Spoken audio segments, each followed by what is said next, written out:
Mardi 3 janvier, Gad Elmaleh était l'invité du podcasting Power, de Louise Aubéry. L'humoriste, qui a rempli des centaines de salles de spectacle, a révélé avoir été à la limite du burn-out, à un moment très précis de sa carrière. On fait le point.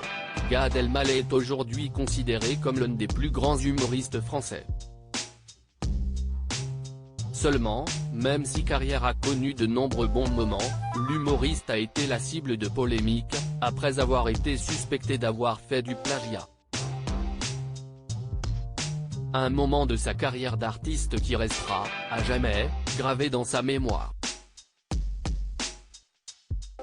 Malgré tout, l'ex-compagnon de Charlotte Casiraghi, nièce de Charlène de Monaco et Albert II, s'est frayé un chemin vers une nouvelle vie.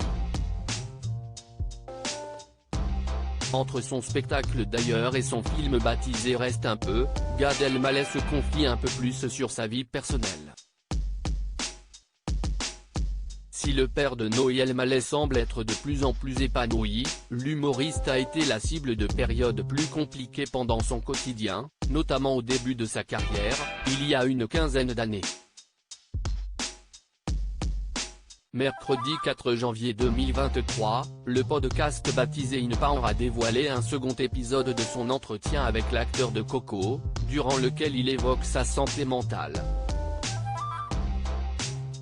Une période sombre pour Gad Elmaleh. Durant son entretien, Gad Elmaleh a été interrogé sur son pire souvenir en spectacle. Une question difficile, certes, à laquelle il a répondu sans aucune hésitation. Il est revenu sur cette fois, où, après avoir trop joué, il s'est senti proche du burn-out. Le fait d'avoir trop joué faisait que j'entendais mes propres blagues comme des sons diaboliques, c'était terrible, a-t-il révélé, affirmant avoir été malheureux à sa sortie de scène. Il poursuit avec les mots suivants, « Je ne veux plus jamais faire ce métier de ma vie, plus jamais », s'était-il questionné, au moment des faits.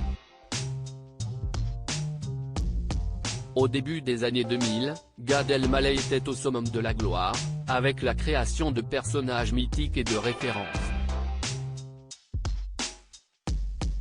Si ces représentations ont eu lieu dans la France entière, il a même été jusqu'à présenter son show aux États-Unis, pour son plus grand bonheur. Une notoriété qui lui aura valu de beaux moments, mais aussi quelques doutes, quand ça marche, ce n'est jamais trop. Tout te sourit, les gens te veulent, tu es demandé et c'est un peu comme la dégringolade, c'est infini. C'est plus de monde, plus d'argent, plus de fans, plus de demandes, plus de shows, plus de fêtes, a-t-il expliqué. En revanche, Gad Elmaleh reconnaît avoir eu de la chance de ne pas sombrer dans une dépression.